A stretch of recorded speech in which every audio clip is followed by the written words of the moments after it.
राधे राधे दोस्तों, बहुत पुराने समय की बात है। किसी गांव में एक जाट और जाटनी रहते थे। दोनों बहुत ही मेहनती थे। खेतों में पूरे दिन मेहनत करते।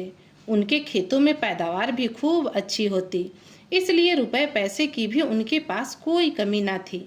फिर भी दोनों बड़ा सादा जीवन जीते, ना कोई घमंड और ना किसी से कोई परपंच। बड़े आराम से उनकी जिंदगी गुजर रही थी। उसी गांव में एक लालची सेठ भी रहता था, जो बस यही सोचता रहता कि किस तरह धन इकट्ठा किया जाए और किस तरह अपने धन को बढ़ाया जाए। जरूरत पड़ने पर गांव के लोग सेठ से ब्याज पर पैसे लेते और सेठ उन पर मोटा ब्याज लगाता। कई बार तो खाली कागज पर उनके अंगूठे ले लेता और फिर उनकी जमीन भी हड़प लेता। एक बार जाट अपने घर के सामने बने चबूतरे पर बैठा हुआ था। उसकी पत्नी बराबर वाले घर में गीत गाने गई थी, क्योंकि उस घर में शादी थी। सो जाटनी को गीत गाने के लिए बुलाया था और अकेले जाट का घर में मन नहीं लग रहा था। सो उसका इंतजार करने के लिए वह घर के बाहर चबूतरे पर बैठ गया। उसी समय वह लालची सेठ उसके घर के सामने से गुजरा। किसी से लगान वसूल करना था, सो वह उस गांव में आया हुआ था। जब उसने जाट को बैठे देखा तो मन ही मन जल भून गया।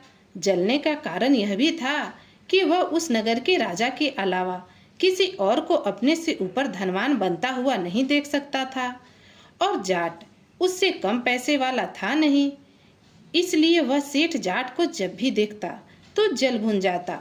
उसने अपने मन में एक योजना बनाई और जाट के पास जा पहुंचा और बड़ी जोर जोर से कान दबाकर चीखना शुरू कर दिया। हाय रे, मर गया रे।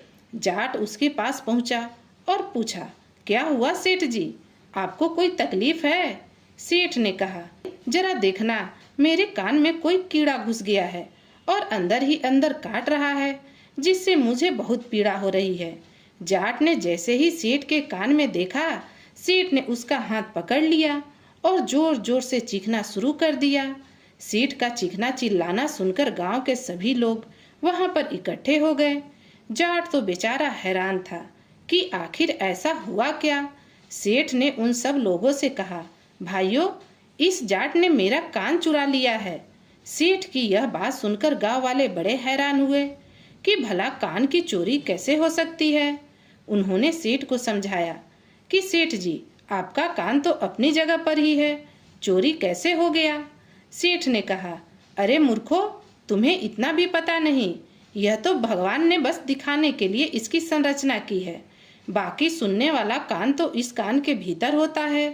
वही इस जाट ने चुरा लिया। मेरे कान में एक कीड़ा घुस गया था, सो वही दिखाने के लिए मैंने इसको बुलाया, पर इसने तो मेरा कान ही चुरा लिया। यह सुनकर जाट भी परेशान हो गया। वह बोला, देखिए सेठ जी, मैंने आपका कान नहीं चुराया, आप मुझ पर गलत इल्जाम लगा रहे हैं। भला कोई कान कैसे चुरा सकता है? पर सेठ तो चिल्लाया जा रहा था। गांव वालों का आलम यह था कि वह क्या बोले और क्या ना बोले। आखिरकार सभी गांव वाले जरूरत पड़ने पर सेठ के पास ही हाथ जोड़े खड़े रहते थे। अब उन्हें यह डर था कि अगर सेठ को कुछ भी समझाया तो शायद वह दुगना ब्याज वसूल करेगा और जरूरत पड़ने पर शायद पैसा भी देने से इनकार कर दे। सभी गांव वालों को वही करना था जो सेठ बोले। अब सेठ दिन को रात कहे तो लोग उन्हें रात ही बोलते। सभी लोग जाट से कहने लगे कि भाई, सेठ जी की कान उन्हें वापस कर दो, नहीं तो अच्छा नहीं होगा। यह हमारे अन्नदाता हैं, तुम्हारी कैसे हिम्मत हुई हमारे अन्नदाता का कान चुराने की? अपने पड़ोसियों की ऐसी मूर्खतापूर्ण बातें सुनकर जाट तो हैरान रह गया। उस समय उस तमाशा बीन की भीड़ में नगर का राजा भी खड़ा था। असल में राजा अपना वेश बदलकर अपने नगर वासियों के सुख दुख जानने के लिए अक्सर घूमा करता था, और आज जब वह घूमने निकला तो वहां पर उसने लोगों की भीड़ इकट्ठी देखी। तो माजरा क्या है, यह जानने के लिए वह भी उनके पास खड़ा हो गया। वह शुरू से आखिर तक उनकी बातें सुनता रहा, पर बोला कुछ नहीं। देखना चाहता था कि जाट इस मुसीबत से कैसे निकलता है। सेठ ने जब सभी गांव वालों को अपनी हाँ में हाँ मिलाते देखा तो उसने जाट से कहा, देखो चौधरी, या तो तुम मुझे अपना कान वापस कर दो या फिर उसकी कीमत मुझे दे दो। अच्छा, तुम्हारे कान की कितनी कीमत है? जाट ने पूछा। तो सेठ बोला, मेरे एक कान की कीमत 200 सोने के सिक्के हैं, तुम मुझे सोने के सिक्के ला दो, मैं तुम्हें बख्श दूंगा। उस भीड़ में सबसे उम्र दराज व्यक्ति गांव के सरपंच ही थे। सो सभी उन्हीं की तरफ देखने लगे कि शायद सरपंच जी ही इसका कोई सही निर्णय निकाल सके। पर सरपंच जी भी तो सेठ से डरते थे। सो वह भी डर के मारे जाट से ही बोल पड़े, भाई चौधरी, तुम सेठ जी की कान वापस करो और नहीं तो परिणाम भुगतो। जाट बेचारा हैरान और परेशान। उसने जब लोगों की भीड़ को सेठ की हाँ में हाँ मिलाते देखा तो उसने अपने मन में कुछ सोचा और सोचकर वह सरपंच से बोला, सरपंच जी, मैं अपनी गलती मानता हूँ। असल में यह हमारा पुश्तैनी धंधा है। हम लोगों के ऐसे ही कान काट लेते हैं और जब बहुत सारे कान इकट्ठे हो जाते हैं तो विदेश में जाकर अच्छी कीमत पर बेच देते हैं। हमारे देश के कान वहाँ पर बड़ी अच्छी कीमत में बिकते हैं। फिर गंभीर होते हुए बोला, मैं सेठ जी का कान वापस तो कर दूंगा, पर एक समस्या है। सभी लोग हैरानी से बोले, आखिर क्या समस्या है? तो जाट ने कहा, अभी अभी मैंने सेठ जी की कान चुराकर अपने भाई को दे दिया। वह भाई कान लेकर भंडार गृह में रखकर आ गया। अब समस्या यह है कि वहाँ पर ढेर सारे कान हैं। मैं सेठ जी का कान कैसे पहचान कर ला कर दूं? एक काम हो सकता है, अगर सेठ जी मुझे अपना दूसरा कान काट कर दे दें तो मैं इसके जोड़ी का कान ढूंढकर इन्हें वापस कर सकता हूँ। अब सभी गांव वाले जाट की हाँ में हाँ मिलाने लगे कि हाँ सेठ जी, आप अपना दूसरा कान काट कर दे दो, जिससे यह चौधरी आपके जोड़ी का कान आपको ला कर दे दे। सेठ तो यह सुनकर हक्का बक्का रह गया और गिड़गिड़ाते हुए बोला, नहीं, मैं अपना दूसरा कान काट कर नहीं दूंगा। मुझे कोई कान वान नहीं चाहिए, मैं एक कान से ही काम चला लूंगा। अब तो जाट पूरी हट करके बैठ गया। नहीं सेठ जी, मुझे पछतावा है कि मैंने आपका कान चुराया और आज के बाद मैं तौबा भी करता हूँ। मैं अब किसी के कान नहीं चुराऊंगा, इसलिए मुझे आपका कान लौटाना ही है। आप जल्दी से मुझे अपना दूसरा कान दे दीजिए। अब सेठ के चेहरे पर हवाइयाँ उड़ने लगी। उसने कहा, भाइयों, मैं अपना कान इस जाट को नहीं दूंगा। क्या पता यह मेरा दूसरा कान भी ले जाए और पहला वाला कान भी ना लौटाए। इस तरह मैं तो दोनों कानों से वंचित रह जाऊंगा। नहीं नहीं, मैं अपना कान इसे नहीं दूंगा। अब तो जाट भी मस्करी करने लगा। उसने कहा, तो सेठ जी, एक काम करते हैं, अगर आपको मुझ पर विश्वास नहीं तो आप मेरे साथ चलिए और अपना कान पहचान कर ले आइए। सेठ अब अपनी चाल में ही फंस चुका था। अब वह किसी तरह से जाट से अपना पीछा छुड़ाना चाहता था, पर अब जाट भी पूरे तैस में आ गया था। उसने सेठ से कहा, सेठ, या तो अपने मुंह से सारी सच्चाई बता दे, नहीं तो तुझे राज दरबार में घसीट कर ले जाऊंगा। अब सेठ हाथ जोड़ते हुए कहा, भाइयों, मुझे नहीं पता था कि जाट से पंगा लेना मुझे इतना भारी पड़ेगा। मैं तो बस इसे मजा चखाना चाहता था, क्योंकि मैं इससे चिढ़ता था कि इसके पास मुझसे ज्यादा धन दौलत है। बस यही कारण था जो मैं इस पर चोरी का झूठा इल्जाम लगाया। अब मैं प्रण लेता हूँ कि मैं कभी किसी के साथ ऐसा नहीं कहूँगा। और इतना कहकर वहां से सेठ रफू चक्कर हो गया। राजा जाट की चतुराई से बड़े प्रभावित हुए। उसके बाद राजा अपने महल लौट गए और महल में लौटने के बाद उन्होंने अपने मन में विचार किया कि क्यों न इस जाट की एक बार फिर से परीक्षा ली जाए। यही सोचकर उन्होंने अगले दिन उसे दरबार में बुलावा भेजा। राजा का आदेश पाकर सैनिक जाट को लेकर दरबार में उपस्थित हुए। राजा ने दरबार में जाट का स्वागत किया और उससे बोले, चौधरी, कल हमने सारी घटना अपनी आंखों से देखी। हम तुम्हारी चतुराई से बहुत अधिक प्रभावित हुए। जाट यह सुनकर हाथ जोड़कर बोला, अन्नदाता, यह सब तो भगवान की कृपा है। तो राजा बोला, अच्छा, यह सब भगवान की कृपा है, तुम्हारी बुद्धि का इसमें कोई हाथ नहीं। महाराज, मैंने ऐसा तो नहीं कहा। मैंने तो इतना कहा कि संसार में जो भी होता है सब भगवान की मर्जी से होता है कि किसको बुद्धिमान बनाना है और किसको मूर्ख बनाना है। राजा ठहाका लगाते हुए बोला, अच्छा, तो तुम यह कहना चाहते हो कि भगवान ने तुम्हें सबसे ज्यादा बुद्धिमान बनाया है? तो हम तुम्हारी बुद्धिमानी देखना चाहते हैं। तुम मेरे 3 प्रश्नों के उत्तर दे दो। मेरा पहला प्रश्न है कि भगवान कहाँ पर रहते हैं, और दूसरा प्रश्न है कि भगवान का मुख किधर है, और तीसरा प्रश्न है कि भगवान क्या करते हैं। जब राजा की यह बात जाट ने सुनी तो जाट मौन हो गया। उसको इस तरह मौन देखकर राजा बोले, क्यों चौधरी, नहीं है तुम्हारे पास इसका जवाब? तो जाट बोला, महाराज जवाब तो है, पर मुझे 2-3 दिन की मोहलत चाहिए। राजा ने कहा, ठीक है, 3 दिन का समय तुम्हें दिया। 3 दिन में अगर तुमने सही उत्तर नहीं दिया तो तुम्हें आजीवन कारावास में डाल दिया जाएगा। राजा की यह बात सुनकर जाट कुछ परेशान सा हो गया। 3 दिन का समय लेकर अपने घर की तरफ चल दिया। घर आकर बुझे मन से एक चारपाई पर बैठ गया। जाटनी ने जब जाट को परेशान देखा तो उसने पास आकर पूछ ही लिया, क्या हुआ, इतने परेशान क्यों हो? इतने परेशान तो आप कभी नहीं रहे, आज क्या कारण है जो मुखमंडल पर इतनी उदासी छाई हुई है? जाट ने जाटनी की तरफ देखते हुए कहा, अरे भाग्यवान, यह सब मस्ती मखौर का समय नहीं, मेरी जान पर बन रही है। अब जाटनी गंभीर होकर पूछने लगी, आखिर मुझे बताओ तो सही, क्या बात है? तो जाट ने शुरू से आखिर तक सारी बात जाटनी को बता दी।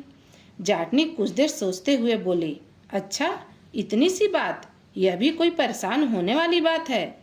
इसका उत्तर तो मैं तुम्हें दे सकती हूँ। तुम जल्दी से उठकर पहले मुंह हाथ धोकर खाना खा लो, फिर मैं तुम्हें इसके उत्तर बताती हूँ। जाट हैरानी से जाटनी की तरफ देख रहा था और मन ही मन सोच रहा था कि इतने गूढ़ प्रश्नों के उत्तर यह सीधी साधी औरत भला कैसे दे सकती है। पर जाट के पास कोई और चारा भी नहीं था। उसने अनमने मन से भोजन किया और अपनी पत्नी से पूछा, अरे भाग्यवान, तुम तो बड़ी भोली भाली हो, इतने रहस्यमयी प्रश्न के उत्तर भला तुम कैसे दे सकती हो? सुन जाटनी हंस दी और बोली, आपको पता तो है कि मैं भगवत कथा और सत्संग कीर्तन में जाती हूँ। मेरी भगवान में बड़ी आस्था है। मैंने भगवत कथा में बड़े बड़े विद्वानों की बातें सुनी हैं। इतना कहकर जाटनी ने जाट के कान में उन प्रश्नों के उत्तर बता दिए।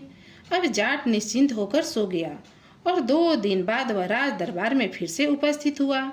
राजा ने जब जाट को देखा तो उत्सुकता पूर्वक पूछने लगा, तो चौधरी जी, हमारे प्रश्नों के उत्तर दीजिए। अब जाट बोला, महाराज, पहली बात तो यह कि प्रश्न हमेशा शिष्य पूछता है और उत्तर हमेशा गुरु देता है। इस नाते मैं आपका गुरु और आप मेरे शिष्य हुए, और गुरु का स्थान हमेशा ऊंचा होता है और शिष्य का नीचा। तो अब आप सोचिए कि आपको क्या करना है। राजा मन ही मन जाट की बुद्धिमत्ता से बड़े प्रसन्न हुए। वह उतरे और जाट को अपने सिंहासन पर बैठा दिया और खुद उनके सामने नीचे बैठ गए। जाट ने सोचा कि अगर मैं राजा को सीधे सीधे इसका जवाब दूंगा तो राजा को शायद समझ न आए, इसलिए राजा को प्रमाणित करके दिखाना पड़ेगा। यही सोचकर जाट ने राजा से कहा, महाराज, आपका पहला प्रश्न था कि भगवान कहाँ रहते हैं। इस प्रश्न का उत्तर देने से पहले मैं चाहता हूँ कि राज दरबार में एक गाय मंगाई जाए।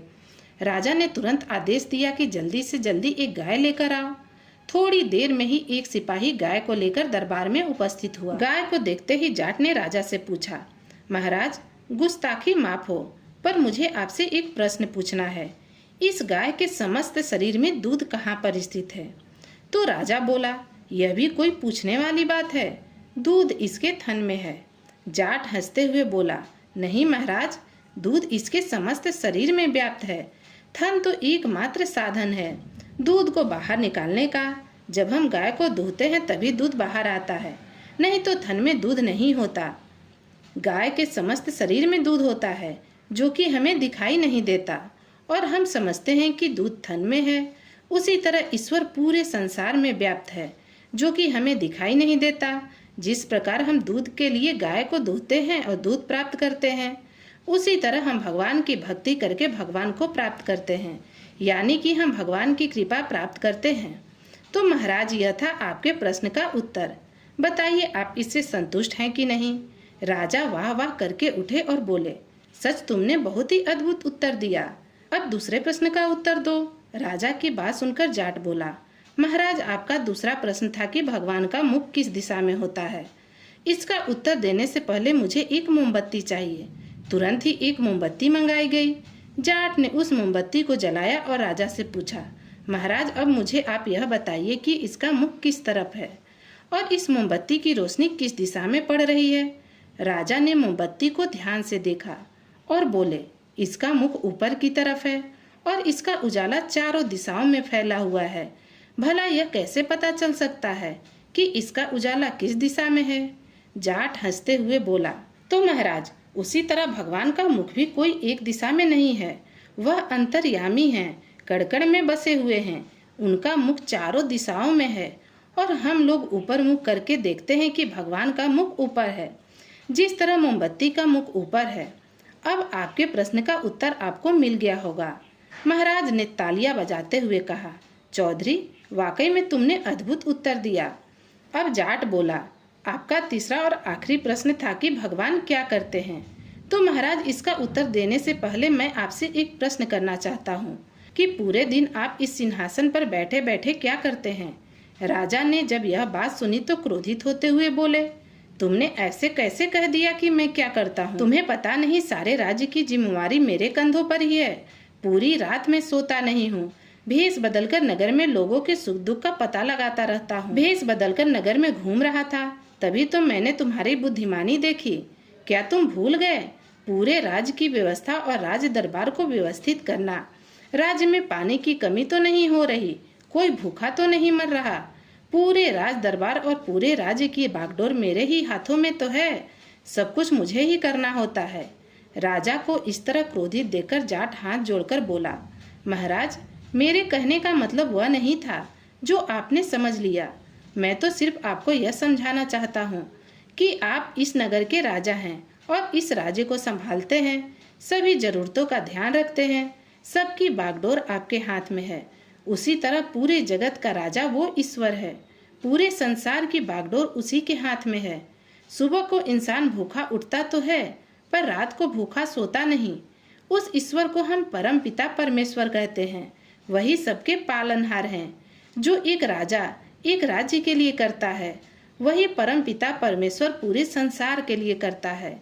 तो महाराज, यह था मेरे आपके तीसरे प्रश्न का उत्तर। उम्मीद करता हूँ कि आपको मेरे सभी उत्तर पसंद आए होंगे। अब राजा के चेहरे पर प्रसन्नता साफ साफ झलक रही थी। उन्होंने तालियां बजाई और कहा, अद्भुत अद्भुत चौधरी, तुम्हारे सभी जवाब अद्भुत थे। सारा राज दरबार तालियों से गुंजमान हो गया। राजा ने खुश होकर जाट को 1,00,000 सोने की स्वर्ण मुद्राएं दी और अपने राज्य में एक उचित सलाहकार के रूप में नियुक्त कर दिया। अब तो जाट जाटनी राजमहल में अपना जीवन सुखपूर्वक बिताने लगे। तो दोस्तों, आज की कहानी यहीं समाप्त होती है। आपको यह कहानी कैसी लगी, कृपया कमेंट करके हमें जरूर बताएं। और अगर आप मेरे चैनल पर पहली बार आए हैं तो चैनल को सब्सक्राइब कर लें। तो दोस्तों, मिलती हूँ एक नई कहानी के साथ।